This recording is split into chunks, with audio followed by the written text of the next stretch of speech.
जय श्री राधे। এখন আমি শ্রীমদ্ ভাগবতের দশম স্কন্ধের 29টি অধ্যায় থেকে পাঠ করছি। রাসনৃত্যের উদ্দেশ্যে শ্রীকৃষ্ণ ও গোপীদের মিলন। শ্রী বাদরায়ণী বললেন, ষড়ৈশ্বর্যপূর্ণ পরমেশ্বর ভগবান শ্রীকৃষ্ণ প্রস্ফুটিত মল্লিকা কুসুম রাশি সুরভিত সেই শরৎকালীন রজনী অবলোকন করে তার যুগমায়া শক্তির প্রভাবে তার প্রেমময় লীলা উপভোগের অভিলাষ করলেন। দীর্ঘকাল পরে তার প্রিয়তমা পত্নীকে দর্শন করে প্রিয়তম পতি যেমন স্বহস্তে তার মুখমণ্ডল কুমকুমে রঞ্জিত করে, চন্দ্রও তেমন তার সুখদায়ক ও অরুণ বর্ণের কিরণ দ্বারা পূর্ব দিগন্তের মুখমণ্ডল লেপন করতে করতে ও তার উদয়ে দর্শনকারীগণের সন্তাপ হরণ করতে করতে উদিত হয়। ভগবান শ্রীকৃষ্ণ নবীন কুমকুমের ন্যায় অরুণ বর্ণ লক্ষ্মীদেবীর বদন কমল সদৃশ্য কুমুদে বিকাশশীল অখণ্ড মণ্ডল পূর্ণচন্দ্র ও তার স্নিগ্ধ কিরণে রঞ্জিত বনভূমি নিরীক্ষণ করে সুন্দর নয়না গোপীগণের মনোহর ও মধুর বেণুগীত বাদন করতে লাগলেন। কৃষ্ণের সেই প্রণয়ের উদ্দীপক বংশীগীত শ্রবণ করে কৃষ্ণ বিমুগ্ধ চিত্তা বৃন্দাবনের গোপীগণ পরস্পরের অগোচরে যেখানে তাদের প্রিয়তম অপেক্ষারত সেখানে গমন করলেন। দ্রুত গমন করায় তাদের কর্ণকুণ্ডল দুলতে লাগল। কোনো কোনো গোপী কৃষ্ণের বাঁশি শ্রবণকালে গাভীর দুগ্ধ দোহন করাচ্ছিল। দুগ্ধ দহন করাচ্ছিলেন। তারা দোহন বন্ধ করে তার সঙ্গে মিলিত হতে গমন করলেন। কেউ কেউ চুল্লির উপর দুধ জাল দিতে বসিয়ে এবং অন্যান্যরা চুল্লিতে পিঠা চাপাটি সেঁকতে দিয়ে গমন করলেন। কোনো কোনো গোপী পোশাক পরিধান করেছিলেন, কেউ তাদের শিশুকে দুগ্ধ পান করাচ্ছিলেন বা তাদের পতিদের একান্ত সেবা করেছিলেন। কেউ ভোজন করছিলেন, কেউ কেউ অঙ্গমার্জন অঙ্গরাগ লেপন ও নয়নে কাজল দিচ্ছিলেন। কিন্তু তারা সকলেই এই সকল কর্তব্যকর্ম মুহূর্তের মধ্যে পরিত্যাগ বা বন্ধ করে বিপর্যস্তভাবে বস্ত্রভূষণ আদি নিয়ে কৃষ্ণ সন্নিধানে গমন করলেন। জয় রাধে। তাদের পতি পিতা ভ্রাতা ও অন্যান্য আত্মীয় স্বজনেরা তাদের নিবৃত্ত করতে চেষ্টা করলেন, কিন্তু ইতিমধ্যে কৃষ্ণ কর্তৃক অপহৃত চিত্তা গোপীগণ তার বংশীধ্বনির দ্বারা মোহিত হয়ে আর নিবৃত্ত হলেন না। কোনো কোনো গোপী তাদের গৃহ হতে নির্গত হতে না পেরে তারা গৃহেই অবস্থান করে শ্রীকৃষ্ণের প্রতি শুদ্ধ প্রেমে নয়ন মুদ্রিত করে ধ্যানস্থ হলেন। কৃষ্ণ দর্শনে নয়নে অপারগ সকল গোপীগণের দুঃসহ প্রিয়জন বিরহজনিত তীব্র তাপে তাদের সকল অশুভ কর্ম দগ্ধীভূত হল। তার ধ্যান দ্বারা তার আলিঙ্গন অনুভূতি হওয়ার আনন্দে তাদের জাগতিক দুঃখ ক্ষীণ হল। পরমাত্মা কৃষ্ণকে তাদের উপপতি ভাবনা দ্বারা তার অন্তরঙ্গ ভাবের সঙ্গ করার ফলে তাদের অশেষ কর্মবন্ধন নাশ হওয়ায় তারা তাদের গুণময় দেহ পরিত্যাগ করলেন। শ্রী পরীক্ষিত মহারাজ বললেন, হে মণিবর, গোপীরা কৃষ্ণকে পরম ব্রহ্মরূপে নয়, একমাত্র তাদের প্রিয়তম রূপেই অবগত ছিলেন। তাহলে কিভাবে গুণময় বিষয়ে আসক্ত চিত্তা গোপীরা জড়াশক্তি হয়ে মুক্তি লাভ করেছিলেন? শ্রীল শুকদেব গোস্বামী বললেন, এই ব্যাপারটি তোমার কাছে আমি পূর্বেই বর্ণনা করেছি। শিশুপাল কৃষ্ণ বিদ্বেষী হওয়া সত্ত্বেও যখন সিদ্ধি লাভ করেছিল, তখন ভগবানের প্রিয় ভক্তগণের কথা আর কি বলবার আছে? হে রাজন, পরমেশ্বর ভগবান অবিনাশী, অপরিমেয়, নির্গুণ, অগুণ্যন্তাম। মানবের পরম মঙ্গলের জন্যই এই জগতে তিনি স্বয়ং আবির্ভূত হন। যারা অবিরত তাদের কাম, ক্রোধ, ভয়, স্নেহ, ঐক্যভাব, সৌহার্দ্য ভগবান শ্রীহরির উদ্দেশ্যে পরিচালিত করেন, তারা অবশ্যই তার তন্ময়তা লাভ করেন। জন্মরহিত যোগেশ্বরেশ্বর পরম পুরুষোত্তম ভগবান শ্রীকৃষ্ণ সম্বন্ধে তোমার বিস্মিত হওয়া উচিত নয়। শেষ পর্যন্ত এই ভগবানের জগৎকে মুক্তি প্রদান করেন।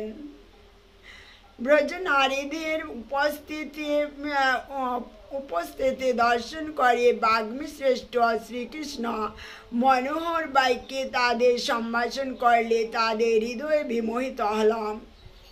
ভগবান কৃষ্ণ বললেন, হে পরম সৌভাগ্যবতী রমণীগণ, স্বাগতম। আমি তোমাদের প্রীতির জন্য কি করব?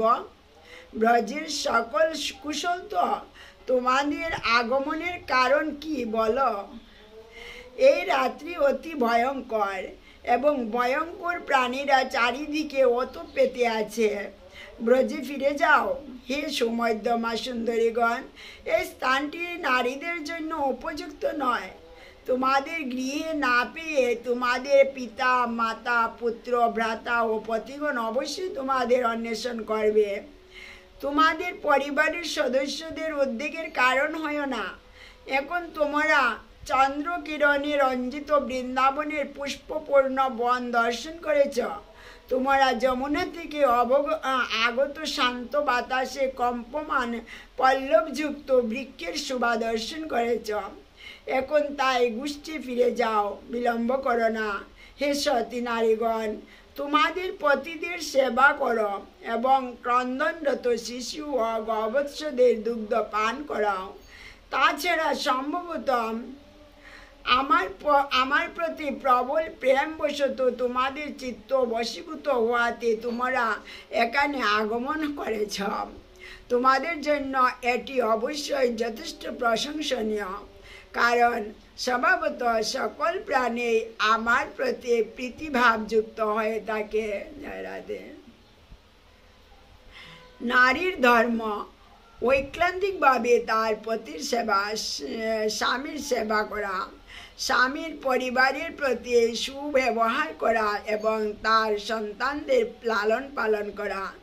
যে সকল নারী পরজন্মে সদ্গতি লাভ করতে চান, তাদের স্বামীর ধর্মাচরণ থেকে পতিত না হলে শুধুমাত্র বিরক্তিকর, ভাগ্যহীন, বয়োবৃদ্ধ, বুদ্ধিহীন, ব্যাধিগ্রস্ত ও ধনহীন হলেই তাকে ত্যাগ করা কখনোই উচিত নয়।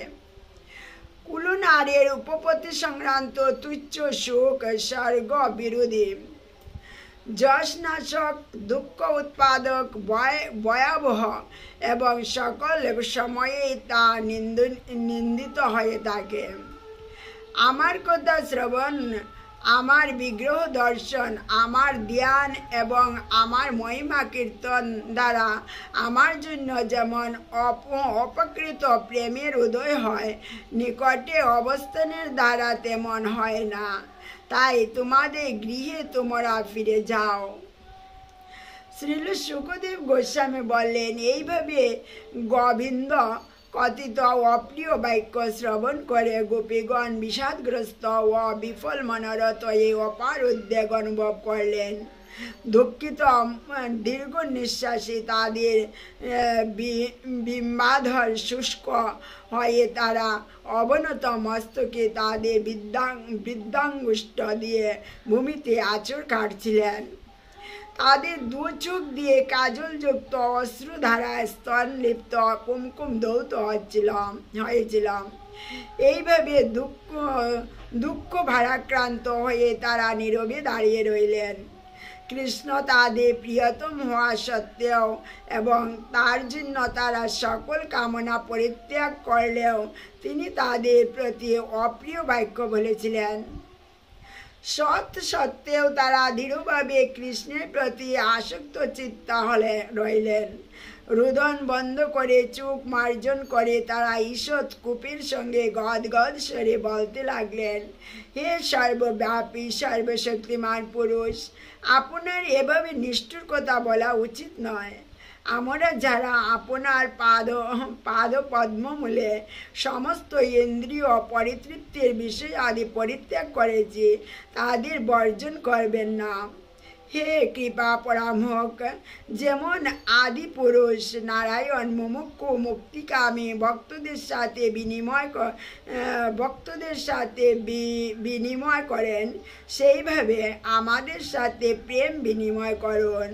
হে প্রিয় কৃষ্ণ, ধর্মজ্ঞরূপে আপনি আমাদের উপদেশ প্রদান করেছেন যে পতি পুত্র ও আত্মীয় বন্ধুগণের সেবা করা স্ত্রীগণের ধর্ম। আমরা তা মান্য করি, কিন্তু প্রকৃতপক্ষে আপনার প্রতি এই সেবা করা উচিত, কারণ আপনি সকল প্রাণীর পরম বন্ধুস্বরূপ। আপনি তাদের আত্মীয়, পতি ও আত্মা। দক্ষ আত্মহিতৈষীগণ নিত্যপ্রিয় আত্মরূপে আপনার প্রতি সর্বদা তাদের ভক্তি চালিত করেন। আমাদের পতি পুত্র ও আত্মীয় বন্ধুদের দ্বারা কি লাভ হয়? যারা কেবল পীড়া দান করেন। অতএব হে পরমেশ্বর, আমাদের কৃপা করুন। হে কমল নয়ন, আপনার সঙ্গ লাভের জন্য আমাদের চিরকালের আশা দয়া করে ছিন্ন করবেন না। জয় রাধে। আমাদের যে মন ও হাত এতাবৎ কাল গৃহকর্মে মগ্ন ছিল, তা আপনি সহজেই অপহরণ করেছেন। এখন আমাদের পা দুখানি এক পাও আপনার পাদপদ্মমূল থেকে চালিত হতে চায় না। আমরা কিভাবে ব্রজে ফিরে যাব? আর সেখানে গিয়েই বা আমরা কি করব? হে শ্রীকৃষ্ণ, আপনার সহাস্য অবলোকন ও বাঁশির সুমধুর সঙ্গীতে আমাদের হৃদয়ের অভ্যন্তরে যে অগ্নি প্রজ্বলিত হয়েছে, সেখানে আপনার অধরামৃত সিঞ্চন করুন। জয় রাধে। তা যদি না করেন, তাহলে হে সখে, আপনার বিরহানলে আমাদের দেহকে ন্যস্ত করে ধ্যান যুগের ন্যায় আপনার চরণ কমল লাভ করব। হে কমললোচন, আপনার পদতলের স্পর্শ লক্ষ্মী দেবীর কাছে উৎসব স্বরূপ। অরণ্যবাসীজন প্রিয় আপনার ওই পাদপদ্মধয় আমরাও স্পর্শ করব। যতক্ষণ না আমরা আপনার দ্বারা পূর্ণরূপে সন্তুষ্ট হচ্ছে, ততক্ষণ আমরা অন্য কোনো মানুষের সামনে অবস্থান করতে অক্ষম হয়ে থাকব। লক্ষ্মীদেবী যার কটাক্ষ লাভের জন্য দেবতারাও প্রবল প্রয়াস করেন, যিনি ভগবান নারায়ণের বক্ষবিলাসিনী, সেই তিনিও তুলসী দেবী ও ভগবানের অন্যান্য ভৃত্যগণের সঙ্গে একত্রে সেই পদযুগলে রেণু লাভের আকাঙ্ক্ষা করেন। তেমনি আমরাও আপনার চরণ কমলদয়ে রেণুর আশ্রয় গ্রহণের শরণাপন্ন হয়েছি। অতএব হে দুঃখহারিণী, যারা গৃহ ও পরিবার পরিত্যাগ করে শুধু আপনার উপাসনার আশায় আপনার পাদমূলে আগমন করেছে, সেই আমাদের প্রতি প্রসন্ন হন। আপনার সুন্দর হাস্যময় কটাক্ষপাতে আমাদের চিত্ত গভীর কামনায় দগ্ধ হয়েছে।